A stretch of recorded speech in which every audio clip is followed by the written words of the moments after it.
Good morning everyone. आज के class में हम देखेंगे पदार्थ, जिसको इंग्लिश में बोलेंगे मैटर। यहाँ पे लिखे ये पदार्थ, जिसको इंग्लिश में बोलेंगे मैटर बोलेंगे। सबसे पहले समझते हैं पदार्थ किसे कहते हैं। तो पदार्थ हम उसे कहते हैं जो हमारी आसपास की वस्तु होती है, उसे हम क्या बोलेंगे पदार्थ, या जिसे हम देखते हैं रोजमर्रा की जिंदगी में। जिन जिन चीजों को हम देखते हैं वो सब के सब क्या है, पदार्थ है। जैसे बेंच, टेबल, कुर्सी, चेयर, प्लास्टिक, ये बोर्ड हो गया, ये मार्कर हो गया, ये वॉच हो गया, ये शर्ट हो गया, ये सब के सब क्या है, पदार्थ। पदार्थ जो होता है इसको दो प्रकार से डिफाइन किया जाता है। एक जो होता है भौतिक गुणधर्म के आधार पर पदार्थ, दूसरा जो होता है रासायनिक गुणधर्म के आधार पर पदार्थ। रासायनिक गुणधर्म के आधार पर पदार्थ जो होते हैं ये तीन प्रकार के होते हैं। एक जो होता है तत्व, दूसरा होता है यौगिक, तीसरा होता है मिश्रण। तत्व को एलिमेंट्स और इसको कंपाउंड्स और इसको क्या बोलते हैं, मिश्रण। इसको हम अभी बता रहे हैं। सबसे पहले हम बात करते हैं यहाँ पे भौतिक गुणधर्म के आधार पर पदार्थ की प्रकार। तो भौतिक गुणधर्म के आधार पर पदार्थ की जो 5 अवस्थाएं होती है। फर्स्ट अवस्था जो होता है ठोस पदार्थ, जिसको सॉलिड मैटर बोलते हैं। दूसरा होता है द्रव पदार्थ, जिसको लिक्विड मैटर बोलते हैं। तीसरा होता है गैस पदार्थ, जिसको गैस मैटर बोलते हैं। और पदार्थ की चौथी अवस्था जो होती है, पदार्थ की चौथी अवस्था जो होती है, पदार्थ की चौथी अवस्था को हम बोलेंगे प्लाज्मा बोलते हैं। और पदार्थ की जो पांचवी अवस्था है उसको हम बोलेंगे बॉस-आइंस्टीन संघनन। शॉर्ट में बोलते हैं इसको BEC। इन सबको एक एक करके देखते हैं। सबसे पहले बात करते हैं ठोस पदार्थ की। तो वैसा पदार्थ जिसका आकार और आयतन दोनों क्या होता है, निश्चित होता है, उसे ठोस पदार्थ बोलेंगे।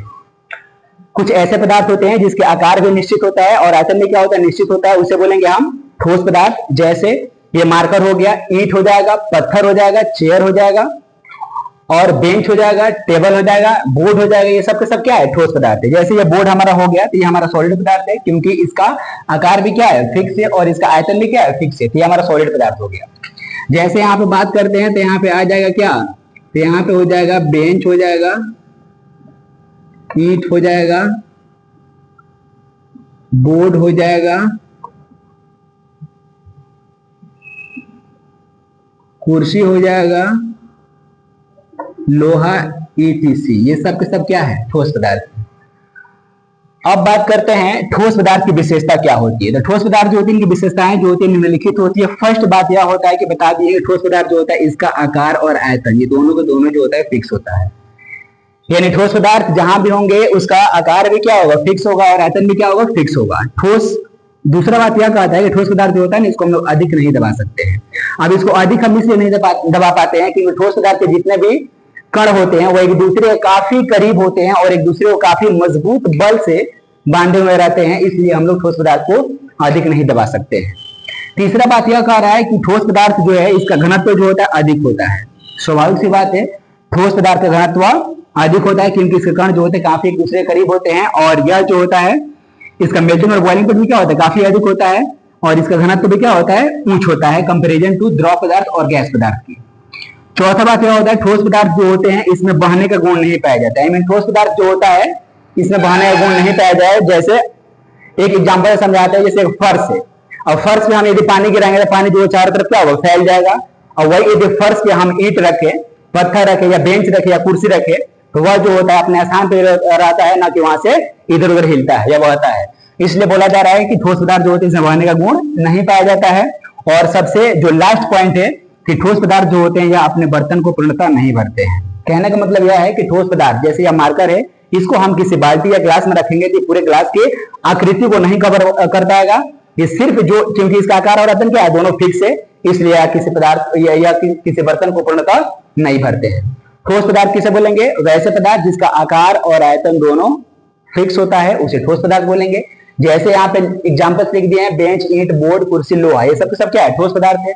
विशेषता में बता देंगे तो इसका आकार और आयतन दोनों क्या होता है, निश्चित होता है, इसको अधिक नहीं दबाया जा सकता है। ठोस पदार्थ का घनत्व क्या होता है, काफी अधिक होता है, इसमें बहने का गुण नहीं पाया जाता है, यह अपने बर्तन को पूर्णतः नहीं भरते हैं, इसे बोलेंगे ठोस पदार्थ। अब सेकंड बात करते हैं द्रव पदार्थ की। द्रव पदार्थ जिसको हम लोग बोलते हैं लिक्विड, यानी वैसे पदार्थ होते हैं जिसका आकार जो होता है, वह होता है अनिश्चित, आकार अनिश्चित, लेकिन इसका आयतन जो होता है, आयतन वह होता है निश्चित। इसका आयतन क्या होता है, निश्चित, उसे बोलेंगे द्रव पदार्थ। जैसे क्या हो जाएगा, जैसे हो जाएगा यहाँ पे जल हो जाएगा, और हो जाएगा यहाँ पे पेट्रोल हो जाएगा, फिर हो जाएगा डीजल हो जाएगा। ये सभी के सभी जो होते हैं द्रव पदार्थ होते हैं। अब द्रव पदार्थ की विशेषता देखेंगे तो अभी यहाँ पे लिखे हैं द्रव पदार्थ जो होता है इसका आकार जो होता है, इसका आकार जो होता है अनिश्चित होता है, लेकिन इसका आयतन क्या होता है, तो इसका आयतन जो होता है निश्चित होता है। इसका आयतन क्या होता है, निश्चित होता है।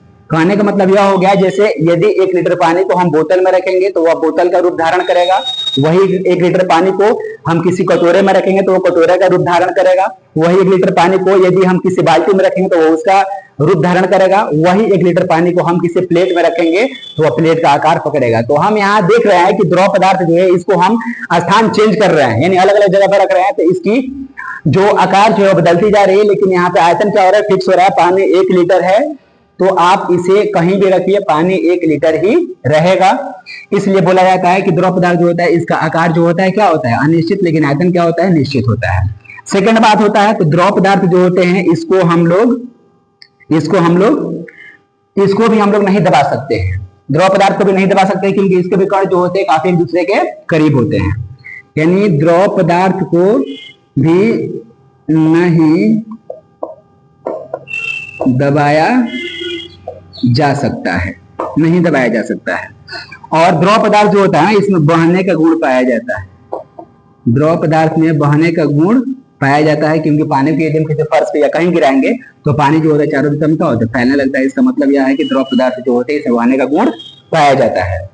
और द्रव पदार्थ जो होते हैं इसका घनत्व, द्रव पदार्थ जो होता है इसका घनत्व जो होता है ना, ठोस पदार्थ के घनत्व से क्या होता है, कम होता है। ठोस पदार्थ के घनत्व से कम होता है किसका, द्रव पदार्थ का। यह भी क्या करते हैं, बर्तन जो होता है, बर्तन बोल रहा है, ये द्रव पदार्थ जो होते हैं ये भी अपने बर्तन को पूर्णतः नहीं भरते हैं। ये हो गया द्रव पदार्थ की विशेषताएं। द्रव पदार्थ किसे बोलेंगे, तो वैसा पदार्थ जिसका आकार जो होगा अनिश्चित लेकिन आयतन क्या होगा, निश्चित, उसे द्रव पदार्थ। जैसे जल, पेट्रोल, डीजल, ये इसकी विशेषताएं। आकार क्या होगा, अनिश्चित, आयतन निश्चित होगा। द्रव पदार्थ को हम लोग अधिक नहीं दबा सकते हैं, इसमें बहने का गुण पाया जाता है। घनत्व जो होता है ठोस पदार्थ के घनत्व से क्या होता है, कम होता है, और यदि अपने बर्तन को पूर्णतः नहीं भरते हैं। अब थर्ड जो है पदार्थ की अवस्था वह है गैस अवस्था।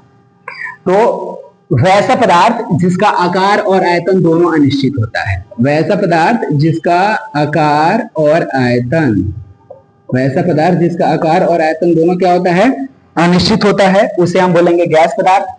जैसे यहाँ पे हो जाएगा सभी प्रकार की गैस है, जैसे यहाँ पे हो जाएगा हाइड्रोजन हो जाएगा, क्लोरीन हो जाएगा, फिर उसके बाद से यहाँ पे हो जाएगा हीलियम हो जाएगा, फिर ऑक्सीजन हो जाएगा, फिर नाइट्रोजन हो जाएगा। ये सभी गैसें जो है, ये सभी गैस, मीथेन हो जाएगा, ये सभी के सभी गैस जो है इनका ना आकार फिक्स होता है और ना ही आयतन फिक्स होता है। और यह जो होती है पूरे ब्रह्मांड में, पूरे पृथ्वी पे फैले हुए रहती है चारों तरफ। इनकी विशेषता का बात करेंगे तो इनकी विशेषता क्या होता है, तो इनकी विशेषता जो होता है कि इसका आकार और आयतन दोनों जो होता है अनिश्चित होता है, यानी कोई फिक्स नहीं होता, ना आकार ना आयतन। दूसरा बात होता है कि इसको हम लोग दबा सकते हैं, इसको दबाया जा सकता है।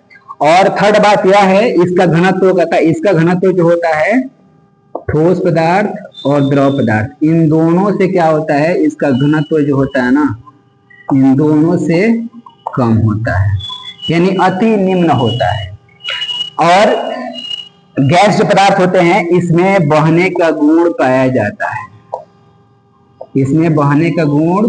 जाता है, क्योंकि ऑक्सीजन या हवाएं जो है चलती हैं चारों तरफ, तो इससे हमें मालूम चलता है कि यह इसमें बहने का गुण पाया जाता है। और यह अपने बर्तन को पूर्णतः भरते हैं, यह अपने बर्तन को पूर्णतः क्या करते हैं, भरते हैं। यह अपने बर्तन को पूर्णतः भरते हैं। जैसे हम गुब्बारे में क्या करते हैं, अलग अलग टाइप से गैस भरते हैं। जैसे हीलियम गैस होता है, ये गुब्बारे को पूरी तरह से क्या करता है, फुला देता है। अब अलग अलग शेप के यदि गुब्बारे रहेंगे तो उसमें अलग अलग टाइप से क्या होगा, गैस भरी जाएंगी। और जो होता है गैस पदार्थ जो होते हैं ना, इसके कण जो होते हैं काफी दूर दूर फैले हुए रहते हैं, इसलिए हम लोग गैस पदार्थ में क्या करते हैं, आसानी पूर्वक मूव ऑन हो सकते हैं, गति कर सकते हैं। वही यदि हम जल में जाते हैं तो जल के भी कण जो होते हैं एक दूसरे काफी क्या होते हैं, करीब होते हैं, जिसमें हमको चलना थोड़ा डिफिकल्ट होता है, लेकिन फिर भी उसको हम धीरे धीरे तैर लेते हैं। वही बात कर रहे हैं ठोस पदार्थ की, तो इसके कण जो होते हैं काफी करीब होते हैं। जैसे यहाँ पे ठोस पदार्थ है, अब बोला जाए कि इससे आप गुजरिए, तो आप नहीं जा सकते कि जिससे कण जो है काफी एक दूसरे को मजबूती के साथ पकड़ कर रखे हैं। अब पदार्थ की जो चौथी अवस्था होती है उसको प्लाज्मा कहते हैं। इन पदार्थ की चौथी अवस्था को प्लाज्मा बोलते हैं, और ये पूरे ब्रह्मांड में 90% फैला हुआ है प्लाज्मा। यह प्लाज्मा जो होता है एक प्रकार का आयनित गैस होता है। यह आयनित गैस होता है जो उच्च ताप पर और विद्युत चुंबकीय पे क्या होता है, यह आधारित होता है। उच्च ताप पे जो होता है प्लाज्मा तैयार होता है, और यह जो होते हैं इस प्लाज्मा में इलेक्ट्रॉन और आयन जो होते हैं पूर्ण रूप से स्वतंत्र रूप से क्या करते हैं, गमन करते रहते हैं। और यह प्लाज्मा जो होता है खास करके अंतरिक्ष में, यह प्लाज्मा जो होता है खास करके अंतरिक्ष में पाया जाता है, जैसे सूर्य हो गया, तारा हो गया, इन सब में जो होते हैं प्लाज्मा पूर्ण रूप से क्या होता है, पाया जाता है। पदार्थ की पांचवी अवस्था जो है इसको बोलते हैं बोस-आइंस्टीन संघनन, जिसको शॉर्ट में बोलते हैं बीईसी। इस सिद्धांत का प्रतिपादन सबसे पहले सन 1995 में एस.एन. बॉस, सत्येंद्रनाथ बोस और अल्बर्ट आइंस्टीन नामक वैज्ञानिक ने इस सिद्धांत का प्रतिपादन किया। यह पदार्थ की अवस्थाएं जो होती हैं यह प्राकृतिक में नहीं पाई जाती है। यह पदार्थ की अवस्थाएं जो है सिर्फ प्रयोगशाला में इसको तैयार किया गया है, और यह जो होती है सबसे ठंडी अवस्था होती है। यह पदार्थ की सबसे ठंडी अवस्था होती है। जैसे एग्जांपल का बात करेंगे तो रुबिडियम 87 जो है इसको 170 नैनो केल्विन, रुबिडियम 87 जो है इसको 170 नैनो केल्विन में ठंडा करने के बाद यहाँ पे बोस-आइंस्टीन संघनन प्राप्त होता है। इस प्रकार से हम देखें हैं कि भौतिक गुणधर्म के आधार पदार्थ की जो प्रकार है वह ठोस पदार्थ है, द्रव पदार्थ है, गैस पदार्थ है, उसके बाद से प्लाज्मा है, और फिर क्या है, बोस-आइंस्टीन संघनन है। अब हम जिक्र करेंगे रासायनिक गुणधर्म के आधार पर जो पदार्थ के प्रकार है, जैसे तत्व, यौगिक और मिश्रण। तो जैसे कि अभी हम बताया है भौतिक गुणधर्म के आधार पदार्थ की जो प्रकार है या अवस्थाएं जो है वो 5 है, ठोस, द्रव, गैस और प्लाज्मा और बोस-आइंस्टीन संघनन। अब समझते हैं रासायनिक गुणधर्म के आधार पर पदार्थ के प्रकार। तो रासायनिक गुणधर्म बोले तो on the basis of chemical properties, रासायनिक गुणधर्म के आधार पर पदार्थ की प्रकार जो है, पदार्थ जो प्रकार है वो 3 है। फर्स्ट जो है तत्व जिसको बोलते हैं एलिमेंट्स। फर्स्ट हो गया तत्व जिसको एलिमेंट्स बोलेंगे या एलिमेंट बोलेंगे। दूसरा हो गया यौगिक, दूसरा जो होता है उसको बोलते हैं यौगिक, कंपाउंड बोलेंगे इसको। और थर्ड जो होता है इसको बोलते हैं मिश्रण, जिसको इंग्लिश में मिक्सचर कहेंगे। ये हो गया हमारा रासायनिक गुणधर्म के आधार पर तत्वों के प्रकार, पदार्थ के प्रकार। अब समझते हैं यहाँ पे तत्व क्या होता है। तत्व वह शुद्ध पदार्थ होता है जिसको किसी भी विधि व्यवस्था द्वारा 2 या 2 से अधिक भागों में नहीं बांट सकते, उसे क्या बोलेंगे, तत्व बोलेंगे। अभी तक ज्ञात तत्वों की संख्या जो है 118 है। अभी तक ज्ञात तत्वों की संख्या कितना है, 118 है। ये तत्वों के एग्जाम्पल जैसे देंगे तो हो जाएगा हाइड्रोजन, हीलियम हो जाएगा, फिर लिथियम हो जाएगा, फिर बेरिलियम हो जाएगा, फिर ब्रोम हो जाएगा, फिर कार्बन, फिर यहाँ पे नाइट्रोजन, ऑक्सीजन, फ्लोरीन, उसके बाद से नियोन हो जाएगा, फिर यहाँ पे हो जाएगा सोडियम, फिर उसके बाद से यहाँ पे मैग्नीशियम, फिर एल्यूमिनियम, उसके बाद से सिलिकॉन हो जाएगा, फिर फास्फोरस, सल्फर, क्लोरीन, आर्गन, और यहाँ पे पोटेशियम हो जाएगा, और फिर यहाँ पे कैल्शियम। ये जो भी लिखे हैं हाइड्रोजन टू कैल्शियम, ये सभी के सभी क्या है, तत्व। यानी तत्व शुद्ध पदार्थ होता है जिसको किसी भी विधि व्यवस्था द्वारा 2 या 2 से अधिक भागों में आप ब्रेक नहीं कर सकते, उसे क्या बोलेंगे, तत्व। अभी तक ज्ञात तत्वों की संख्या 118 है। ये तत्व जो होते हैं इसके 3 भाग होते हैं। तत्व जो होता है इसके 3 भाग होता है। फर्स्ट जो होता है उसको हम लोग बोलते हैं धातु, जिसको इंग्लिश में बोलेंगे मेटल। दूसरा जो होता है वह होता है अधातु, जिसको बोलेंगे नॉन मेटल। और थर्ड जो होता है उसको हम लोग बोलते हैं उपधातु, जिसको बोलेंगे मेटलॉइड्स। ये हमारा हो गया धातु, ये हो गया अधातु, और ये क्या हो गया हमारा, उपधातु हो गया। अभी इसका हम कंप्लीट जिक्र कर रहे हैं। सबसे पहले इधर हम कंपाउंड्स और मिश्रण को देख लेते हैं, फिर उसके बाद से इसका भी हम डिटेल्स बता रहे हैं कि धातु किसे बोलेंगे, अधातु, फिर उपधातु किसे बोलेंगे। बात करते हैं सेकंड जो पदार्थ है, इसमें हो जाएगा यौगिक। यौगिक किसे बोलेंगे, तो यौगिक को समझने के लिए सबसे पहले आपको यहाँ परमाणु और अणु के बारे में जानना होगा। परमाणु को बोलते हैं इंग्लिश में एटम, और दूसरा जो होता है अणु, अणु को बोलते हैं यहाँ पे मॉलिक्यूल्स बोलेंगे, अणु को बोलेंगे मॉलिक्यूल्स। परमाणु क्या होता है? तो पदार्थ की जो सबसे छोटी इकाई होती है उसको हम लोग परमाणु बोलते हैं। पदार्थ की सबसे छोटी इकाई क्या बोलेंगे? परमाणु। यानी परमाणु जो होता है वो तत्व ही होता है, जैसे यहाँ पे हो गया हाइड्रोजन, हीलियम, लिथियम, बेरिलियम, ये सब के सब क्या है? यह परमाणु है। अब बात करते हैं अणु का। तो अणु को इंग्लिश में बोलते हैं मॉलिक्यूल्स, जो दो परमाणुओं के मिलने से बना होता है। जैसे यहाँ पे हाइड्रोजन प्लस हाइड्रोजन, ये बनाया गया यहाँ पे H2, क्लोरीन प्लस क्लोरीन बनाया गया यहाँ पे Cl2, ऑक्सीजन प्लस ऑक्सीजन बनाया गया यहाँ पे O2, नाइट्रोजन प्लस नाइट्रोजन बनाया गया यहाँ पे N2। तो ये हमारा क्या हो गया? ये हाइड्रोजन के दो परमाणु आपस में संयोग किए, तो यहाँ पे हाइड्रोजन का एक मॉलिक्यूल्स का निर्माण किया। सेकंड बात है, क्लोरीन के दो परमाणु आपस में मिल रहे हैं, तो फिर यहाँ पे क्लोरीन के एक अणु का निर्माण कर रहे हैं। और ये हमारा ऑक्सीजन के दो परमाणु आपस में संयोग कर रहे हैं, तो फिर यहाँ पे ऑक्सीजन के एक मॉलिक्यूल्स बना रहे हैं। फिर यहाँ पे नाइट्रोजन आपस में संयोग कर रहे हैं, नाइट्रोजन के दो परमाणु, तो फिर यहाँ पे नाइट्रोजन के एक मॉलिक्यूल का निर्माण कर रहा है। यानी हम देख रहे हैं कि अणु जो होता है परमाणु को मिलने से बना होता है। जब दो या दो से अधिक परमाणु आपस में कंबाइन करते हैं तो फिर अणु बनाते हैं, जो कि यहाँ पे लिखे हैं। अब समझते हैं यहाँ पे कंपाउंड किसे कहते हैं। तो कंपाउंड किसे बोलेंगे? इसको हिंदी में यौगिक बोलते हैं। यानी जब दो या दो से अधिक परमाणु आपस में संयोग कर एक नए और बड़े पदार्थ का निर्माण करते हैं, उसे कंपाउंड कहते हैं। जैसे बात करेंगे तो यहाँ पे हो जाएगा इसके एग्जाम्पल, जैसे यहाँ पे Na प्लस क्या हो जाएगा? Cl, ये हो जाएगा हमारा NaCl। ये हमारा क्या हो गया? एक कंपाउंड हो गया। यहाँ पे 2 कर दे रहे हैं, यहाँ पे 2 कर दे रहे हैं, 2NaCl हो गया। ये सोडियम 2 हो गया, क्लोरीन कितना हो गया? 2 हो गया। ये दोनों आपस में कंबाइन किए बना दिया सोडियम क्लोराइड। सोडियम क्लोराइड क्या हो गया? ये हमारे एक कंपाउंड हो गया। ठीक उसी प्रकार से यहाँ पे Mg प्लस क्या हो गया? यहाँ पे Cl2, ये बना दिया हमारा MgCl2 बना दिया। ये हमारा क्या हो गया? कंपाउंड हो गया। ठीक उसी प्रकार से अब देखिएगा तो यहाँ पे हो जाएगा Cu प्लस 2HCl, यहाँ पे हो जाएगा CuCl2 प्लस क्या हो जाएगा? हाइड्रोजन गैस यहाँ पे बाहर निकल जाएगा, यानी कॉपर क्लोराइड यहाँ पे हो गया। तो ये सब के सब हमारे क्या हो गए? तो ये सब के सब हमारे हो गए कंपाउंड्स हो गए। इन सबको हम बोलेंगे कंपाउंड्स बोलेंगे। और इधर जो हो गया ये हमारा हो गया, ये हमारा हो गया एटम और क्या हो गया? एटम प्लस मॉलिक्यूल हो गया। जब दो या दो से अधिक परमाणु और अणु आपस में संयोग करके तो फिर बनाते हैं कंपाउंड। अब समझते हैं यह यौगिक जो है कितने प्रकार के होते हैं। तो यौगिक जो होता है यह मुख्यतः यौगिक दो प्रकार के होते हैं। यौगिक जो होता है यह मुख्यतः दो प्रकार का होता है। फर्स्ट जो होता है उसको हम लोग बोलते हैं कार्बनिक यौगिक। फर्स्ट जो होता है उसको हम बोलेंगे कार्बनिक यौगिक, और दूसरा जो होता है उसको हम बोलेंगे अकार्बनिक यौगिक। कार्बनिक यौगिक को बोलते हैं ऑर्गेनिक कंपाउंड, यानी वैसा यौगिक जिसमें कार्बन और हाइड्रोजन के परमाणु मौजूद होते हैं। वैसा यौगिक जिसमें कार्बन और हाइड्रोजन के परमाणु मौजूद होते हैं उसे कार्बनिक यौगिक बोलते हैं। जैसे बात करेंगे यहाँ पे तो CH4 हो गया, इसका नाम मीथेन है जो कि एक ऑर्गेनिक कंपाउंड है। C2H6 हो गया, ये भी हमारा क्या है? इथेन है जो कि एक ऑर्गेनिक कंपाउंड है। यहाँ पे C4H10 हो गया जो कि ब्यूटेन है, ये भी क्या है? ऑर्गेनिक कंपाउंड है। यहाँ पे C6H12O6 ये ग्लूकोज हो गया, ये भी हमारा ऑर्गेनिक कंपाउंड है। C12H22O11 जिसको बोलते हैं सुक्रोज बोलते हैं, जिसको चीनी बोलते हैं, चीनी का सूत्र है। ये सभी के सभी क्या है? ये सभी के सभी हमारा ऑर्गेनिक कंपाउंड्स है।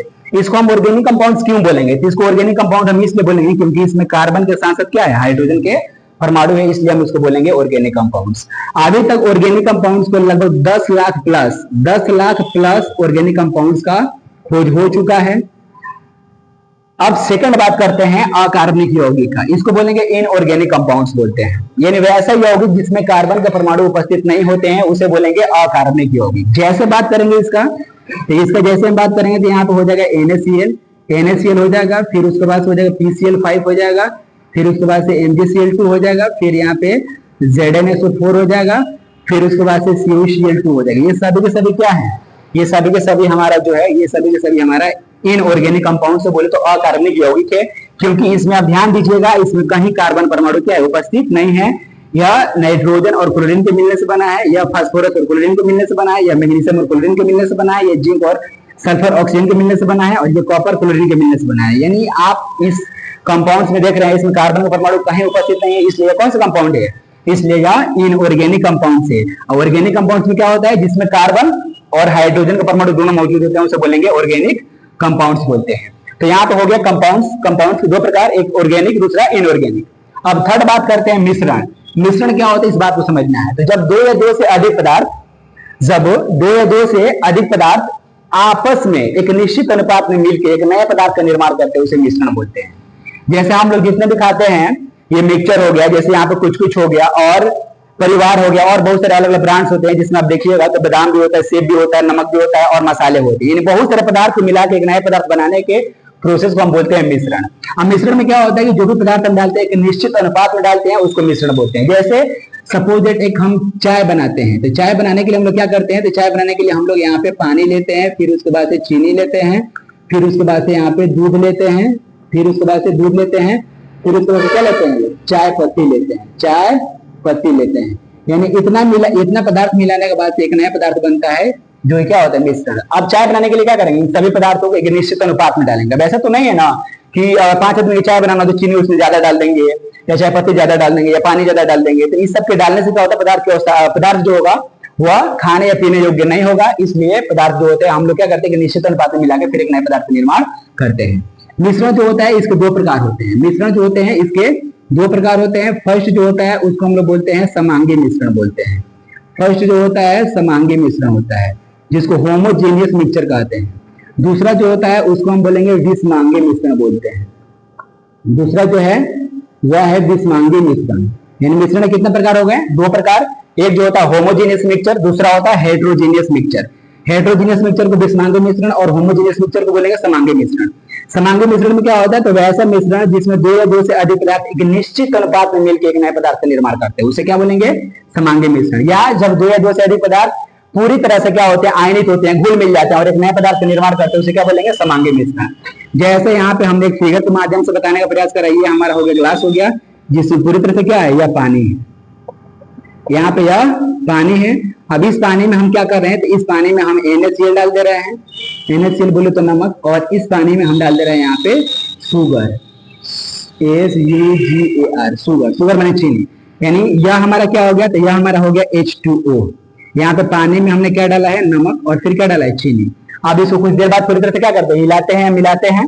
तो इसमें हम देखते हैं कि ये चीनी और नमक जो है पूरी तरह से इसमें क्या हो गया, घुल गया है। अब ऐसा तो नहीं है ना कि घोलने के बाद इसमें हमको चीनी दिखाई देते हैं या नमक आकार दिखाई देते हैं, ऐसा तो नहीं है। ये पूरी तरह से क्या होता है, घुल मिल जाते हैं, तो उसको हम बोलते हैं समांगी मिश्रण। अब इसके एग्जाम्पल्स क्या क्या हो सकते हैं, तो इसके एग्जाम्पल हो सकते हैं चीनी और पानी का घोल, चीनी और पानी का घोल, और हो जाएगा यहाँ पे नमक और पानी का घोल, नमक और पानी का घोल। ये सब जो होते हैं हमारे कौन से मिश्रण होते हैं, समांगी मिश्रण होते हैं। और ये बहुत सारे एग्जांपल्स हो सकते हैं। विषमांगी मिश्रण में क्या होता है कि इसमें दो या दो से अधिक पदार्थ होते हैं ना, ये पूरी तरह से आयनित नहीं होते हैं, उसे क्या बोलेंगे, विषमांगी मिश्रण। जैसे यहाँ पे हमने एक और प्रयोग बता रहा है, जैसे यहाँ पे ये हमारा कप है या ग्लास है, जिसमें हमने पूरी तरह से पानी डाल दिया है, यहाँ तक पानी फुल फिल है। अब इसमें हम क्या कर रहे हैं, तो इसमें हम डाल दे रहे हैं मिट्टी। इसमें हम डाल रहे हैं मिट्टी के कुछ कण, सॉइल जिसको बोलते हैं। तो अब इसमें हम मिट्टी डालेंगे और इसको मिलाएंगे, तो मिट्टी जो होगा पूरी तरह से क्या होगा, पानी में घुलेगा नहीं, यानी मिट्टी के कण जो होंगे इसमें दिखाई देंगे। तो यह मिश्रण कौन सा होगा, विषमांगी। या इसी पानी में हम यदि क्या डाल दें, बालू डाल दें, इसी पानी में यदि हम बालू भी डाल देंगे, तो बालू डालने के बाद से क्या होगा, इसमें हम देखेंगे कि बालू जो है पूरी तरह से क्या हो रहा है, घुल मिल नहीं रहा है, तो ये भी कौन सा हो जाएगा, विषमांगी मिश्रण। इसके कुछ एग्जाम्पल्स यहाँ पे जैसे लिख दे रहे हैं, बालू और पानी का मिश्रण, मिट्टी और पानी का मिश्रण, चौक का चूर्ण और पानी का मिश्रण, लोहे का चूर्ण, लोहे के छोटे छोटे बुरादा और पानी या जल का मिश्रण। ये सब के सब जो होते हैं विषमांगी मिश्रण का निर्माण करते हैं। जैसे कि अभी हम बताए हैं, यहाँ पे जो रासायनिक गुणधर्म के आधार पर जो पदार्थ थे, तत्व था, फिर यौगिक, फिर मिश्रण। तत्व तो बता ही दिए। अब तत्व के यहाँ पे 3 प्रकार होते हैं। फर्स्ट जो होता है उसको बोलते हैं धातु, जिसको मेटल बोलेंगे। दूसरा होता है अधातु, जिसको नॉन मेटल बोलेंगे। तीसरा होता है उपधातु, जिसको मेटलॉइड्स बोलते हैं। हमने पहले ही बता दिया कि तत्व जो होता है, अभी तक ज्ञात तत्व की संख्या कितना है, तो 118 बोले तो 118 118 है, जिसमें से आप देखिएगा तो 91 क्या है, तो मेटल है, और 20 क्या है, यहाँ पे नॉन मेटल है, और 7 क्या है, तो यहाँ पे मेटलॉइड्स बोले तो उपधातु है। अब इसमें हम एक एक करके देखते हैं। सबसे पहले समझते हैं धातु किसे कहते हैं। तो वैसे पदार्थ जो विद्युत और ऊष्मा का चालन करते हैं, वैसे पदार्थ जो विद्युत और उष्मा का चालन करते हैं उन्हें हम क्या बोलेंगे? धातु बोलेंगे। और धातु जो होते हैं ना, ये हमारे आघात वर्धन्य और क्या होते हैं? तो तन्य होते हैं। और धातु में जो होता है यहाँ पे आपको धात्विक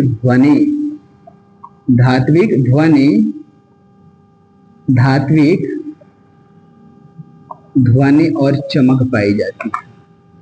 और धातु जो होता है ना, ये भंगुर होते हैं। धातु कैसे होते हैं? भंगुर होते हैं। भंगुर का मतलब होता है इसे पीटने पे क्या होता है? फैल जाता है। उसे क्या बोलेंगे? धातु बोलेंगे। इसके एग्जांपल्स की बात करेंगे तो यहाँ पे इसके एग्जांपल क्या हो जाएगा? कॉपर हो जाएगा, फिर उसके बाद से निकेल हो जाएगा, फिर उसके बाद से फेरस जिसको लोहा बोलते हैं, फिर हो जाएगा एल्यूमिनियम, और बहुत तरह क्या होंगे यहाँ पे धातु, ETC एक्सेट्रा हो सकते हैं। अभी तक ज्ञात यहाँ पे धातु से कितना है? तो 91 है। इसका कुछ विशेषता के बारे में बता दिए। तो धातु जो होते हैं विद्युत और उष्मा का चालन करते हैं और ये आघातवर्धन्य और तन्य होते हैं। इसमें धात्विक ध्वनि पाई जाती है और धात्विक चमक पाई जाती है। इसका मतलब होता है धातु को पीटते हैं तो साउंड जो होता है ना, धातु में सबसे ज्यादा फैलता है और इसमें चमक भी पाई जाती है। भंगुर होते हैं, पीटने के बाद क्या होते हैं? फैलने लगते हैं। अब यहाँ पे इसका धातु जो होता है इसका क्वथनांक, धातु जो होता है इसका क्वथनांक और गलनांक जो होता है ना, क्वथनांक और गलनांक जो होता है काफी उच्च होता है। धातु का क्वथनांक और गलनांक क्या होता है? काफी उच्च होता है। अब कुछ धातु से यहाँ पे हम कुछ इसका एग्जाम्पल समझते हैं और बेहतर तरीके से। जैसे यहाँ पे कि सबसे हल्की धातु, यदि हल्की धातु का नाम पूछेगा तो बताइएगा लिथियम। लिथियम जो होता है यह सबसे हल्की धातु होता है। वही सबसे भारी धातु का नाम पूछेगा, सबसे भारी धातु का नाम, तो उसका नाम है ओस्मियम, जिसका सिंबल OS। ये सबसे भारी, सबसे हल्की धातु क्या हो गया? लिथियम। सबसे भारी धातु क्या हो गया? ओस्मियम। वही पूछेगा कि चाकू से किस किस धातु को काट सकते हैं? तो चाकू से काटे जाने वाली धातु जो होता है वह होता है सोडियम होता है, फिर पोटेशियम होता है, फिर लिथियम। इन तीनों धातु को हम लोग चाकू से काट सकते हैं। क्वेश्चन पूछता है वो कौन ऐसा धातु है जिसको हम लोग चाकू से काट सकते हैं। और एक मोस्ट इंपॉर्टेंट क्वेश्चन इसे और पूछता है कि धातु जो होता है वो कौन ऐसा धातु है जो कमरे के ताप पे, वो कौन ऐसा धातु है जो कमरे के ताप पे द्रव अवस्था में पाया जाता है? तो उसका नाम है पारा। Hg, एटॉमिक नंबर कितना होता है? 80 होता है। इसको हम बोलते हैं पारा। पारा एकमात्र ऐसा धातु है जो कमरे के ताप पे द्रव अवस्था में, बोले तो लिक्विड फॉर्म में पाया जाता है। ये सब हमारी क्या होगा? धातु से बेसिक कंसेप्ट हो गए। धातु क्या होगा? वैसे पदार्थ जो विद्युत और उष्मा का चालन करेंगे उसे धातु बोलेंगे। और धातु जो होते हैं ये आघातवर्धन्य और तन्य होती है। इसमें मतलब तन्यता होती है। धातु में धात्विक ध्वनि और धात्विक चमक पाई जाती है। भंगुर होते हैं। इसका मेल्टिंग और बॉइलिंग पॉइंट जो होता है काफी उच्च होता है। गलनांक और क्वथनांक का मतलब यह होता है कि जिस ताप पे कोई पदार्थ क्या होता है? खोलना स्टार्ट करता है उसको बोलते हैं क्वथनांक बोलते हैं। और जिस ताप पे कोई पदार्थ जो होता है गलना शुरू करता है उसे क्या बोलेंगे? गलनांक बोलते हैं। जैसे यहाँ पे समझ सकते हैं पानी जो होता है इसका क्वथनांक जो होता है कितना होता है? 100 डिग्री सेल्सियस होता है। वही यहाँ पे बर्फ का गलनांक जो होता है 0 डिग्री सेल्सियस होता है। ये बर्फ का गलनांक जो होता है 0 डिग्री सेल्सियस होता है। पानी का क्वथनांक जो होता है 100 डिग्री सेल्सियस होता है। ये एक कंसेप्ट हो गया यहाँ पे धातु का। अब बात करते हैं अधातु का। अधातु जो होते हैं भैया नहीं, वैसे पदार्थ ठीक इसके ऑपोजिट होते हैं।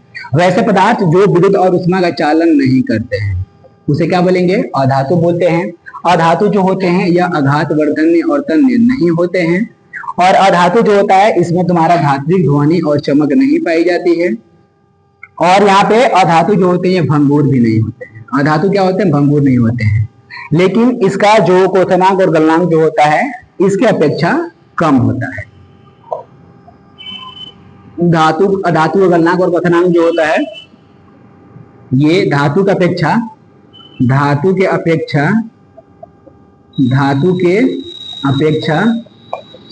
कम होता है। अब यहाँ पे हम धातु से कुछ और एग्जांपल्स समझेंगे। धातु के एग्जांपल तो पहले ही दे दिए हैं यहाँ पे इसके एग्जांपल हो जाएगा सभी प्रकार की गैस, सभी प्रकार की गैसें जैसे यहाँ पे नाइट्रोजन, क्लोरीन हो जाएगा, फिर उसके बाद से यहाँ पे ऑक्सीजन हो जाएगा। ये सब हमारे क्या हो गया? यहाँ पे CO2 हो जाएगा, फिर उसके बाद से यहाँ पे NO2 हो जाएगा। सब गैस होता है। सभी गैसें जो होती हैं अधातु होती हैं। और इसके साथ साथ इसके एग्जाम्पल जो हो जाएगा प्लास्टिक हो जाएगा, फिर उसके बाद से यहाँ पे रबर हो जाएगा, फिर उसके बाद से यहाँ पे लकड़ी ETC। ये सभी के सभी क्या होते हैं? अधातु होते हैं। अब यहाँ पे कुछ सबसे पूछेगा हल्की अधातु, सबसे हल्की धातु, उसका नाम क्या है? H2, हाइड्रोजन है। सबसे भारी अधातु, सबसे भारी अधातु की बात करेंगे तो वह है हमारा रेडॉन है, जिसका सिंबल क्या है? Rn। रेडॉन जो होता है यह एक प्रकार का अक्रिय गैस होता है, यह एक प्रकार का अक्रिय, जिसको इनर्ट या नोबेल गैस, जिसको आवर्त सारणी के वर्ग 18 में रखा गया है। और यहाँ पे वह कौन ऐसा अधातु है जो कमरे के ताप पे द्रव अवस्था में पाया जाता है? तो वह है ब्रोमीन, यानी Br35। 35 इसका एटॉमिक नंबर है। और ब्रोमीन क्या होगा? तो कमरे के ताप पे द्रव अवस्था में पाया जाने वाले यहाँ पे एकमात्र क्या होता है? अधातु होता है। एक और यहाँ पे बात बता रहे हैं, जैसे ग्रेफाइट होता है। ग्रेफाइट जो होता है ना, ग्रेफाइट जो होता है, यह ग्रेफाइट जो है यह तुम्हारा अधातु होता है, जो कार्बन का क्या होता है? अपरूप होता है, लेकिन यह इसमें धात्विक गुण पाया जाता है, इसमें धात्विक गुण पाया जाता है। तो यह अपवाद में हो गया। ग्रेफाइट जो होता है अपवाद में है। ये अधातु होते हुए भी क्या करते हैं? धातु का चालन करता है। इसका यूज जो होता है पेंसिल के निडिल, जैसे 0.5, 0.7, ये तमाम तरह की पेंसिलें जो होती है उसमें हम लोग ग्रेफाइट का यूज करते हैं। यह कार्बन का क्या होता है? एक अपरूप होता है। अब बात करते हैं और उपधातु का। उपधातु किसे बोलेंगे? तो वैसे पदार्थ जो धातु और अधातु, वैसे पदार्थ जो धातु और अधातु के गुण को प्रदर्शित करते हैं, उसे क्या बोलेंगे? उपधातु बोलेंगे। उपधातु जो होते हैं इनकी संख्या कितनी होती है? 7 होती है, जो कि निम्नलिखित है। फर्स्ट जो हो गया यहाँ पे सिलिकॉन, जिसका सिंबल क्या हो गया? Si हो गया, ये हमारा एक प्रकार का उपधातु है। दूसरा जर्मेनियम हो गया, जिसको हम लोग Ge बोलेंगे, ये भी हमारा उपधातु है। तीसरा आर्सेनिक, जैसे इसको बोलेंगे As बोलेंगे, ये हमारा उपधातु है। फिर चौथा एंटीमोनी हो गया, एंटीमोनी में Sb हमारा क्या हो गया? उपधातु है। टेलोरियम, इसको Te से सूचित करते हैं। बोरॉन जो होता है इसको B से, और यहाँ पे पोलोनियम जो होता है इसको हम लोग क्या करते हैं? PO से। ये जो है 7, ये सातों क्या है? सातों हमारे क्या है? उपधातु है। इस प्रकार से आप देखिएगा तो यहाँ पे तत्वों को 3 भागों में बांटा गया है, धातु, अधातु और फिर क्या हो गया? उपधातु। इन सबका हम पूरा डिटेल्स बता दिए हैं। आप इसको समझने का प्रयास कीजिए और आप लोग इसको, तो अब ये हमने क्या किया है? पूरी तरह से कंप्लीट कर दिया है। फिर आप लोग इस वीडियो को पूरी तरह से देखिएगा, शिद्दत से देखिएगा। इसमें हमने सारे टॉपिक्स को कवर किया है, पूरे बेहतरीन तरीके से समझाने का प्रयास किया है। फिर मिलते हैं नेक्स्ट वीडियो में, तब तक के लिए धन्यवाद।